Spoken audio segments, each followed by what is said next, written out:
Gardening. இப்போ இந்த வீடியோவில் நான் பீர்க்கங்காய் எப்படி விளைய வைக்கிறதுன்னு போடுறேன். இது பீர்க்கங்காயோட விதை. இந்த விதையை நான் 2 நாளைக்கு முன்னாடி தான் போட்டேன். 2 விதை தான் போட்டேன். இங்கே பாருங்கள், இப்போ தான் வந்திருக்கு செடி. இது ஒன்று இப்போ தான் இது வரப்போகுது. 2 விதை தான் போட்டேன், 2மே முளைஞ்சிருச்சு. ஒன்று வந்துருச்சு, ஒன்று இனிமேல் தான் வரப்போகுது.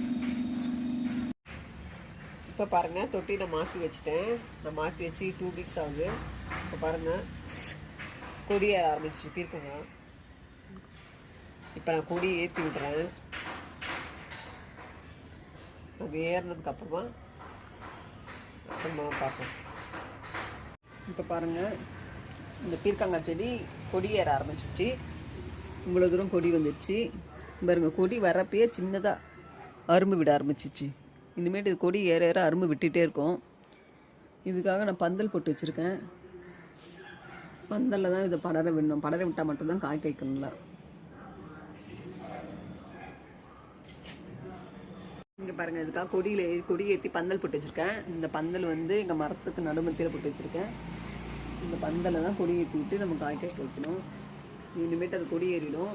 கொடி ஏறும்போது சின்ன சின்ன அரும்பு வர ஆரம்பிக்கும். அந்த அரும்பு எல்லாமே காய்க்காது, சிலது கொட்டிடும். அதுக்கப்புறம் கொடி ஏறதுக்கப்புறம் காய் காய்க்க ஆரம்பிக்கும். நம்ம சேனலில் ஒரு சப்ஸ்கிரைபர்ஸ் வந்து கேட்டிருந்தாங்க இஞ்சி செடிக்கு சாயில் ரேஷியோ பற்றி. அதுக்காக தான் இந்த சின்ன வீடியோ சொல்கிறேன். இங்கே பாருங்கள், மண் எப்படி இருக்குது பாருங்கள். லூஸாக இருக்கணும் மண் இஞ்சி செடிக்கு. செம்மண், கோகோ பீட்டு, ஆற்று மண், மாட்டு சாணம் இதெல்லாம் போட்டு தான் நான் வச்சுருக்கேன். இஞ்சி செடி பொறுத்த வரைக்கும் தண்ணி நிற்கவே கூடாது. அதுக்கு ஊற்றுனீங்கன்னா தண்ணி வந்து அப்படியே இறங்கிடணும். அந்த மாதிரி தான் அதுக்கணும் சாயல். அப்போ தான் இஞ்சி செடி நல்லா வளரும். தண்ணி நிற்கிற மாதிரி இருந்துச்சுன்னா இஞ்சி வந்து அழுவி போயிடும். ஒரு செடி வளர்ந்துட்டாதே போகும். பக்கத்தில் குட்டி குட்டியாக செடி விட்டுட்டே வரும். இங்கே பாருங்கள், எவ்வளோ செடி குட்டி குட்டியாக வந்துகிட்டே இருக்குது. இதில் பூச்சித்தொலைலாம் அந்தளவுக்கு எதுவுமே இருக்காது.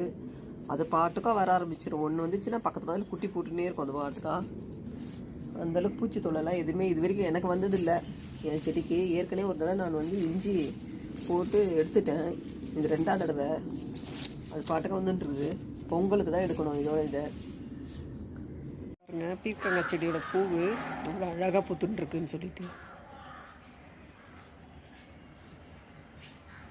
எவ்வளோ அழகாக பூத்துட்ருக்கு. ஆனால் இதில் வந்து பிஞ்சு விடாது இந்த பூவில். இங்கே பாருங்கள், எவ்வளோ பூ பாருங்கள், நிறைய பூ விட்டுருக்கு. ஆனால் இதிலெல்லாம் பிஞ்சு வராது. இது சும்மா பூ மட்டும்தான்.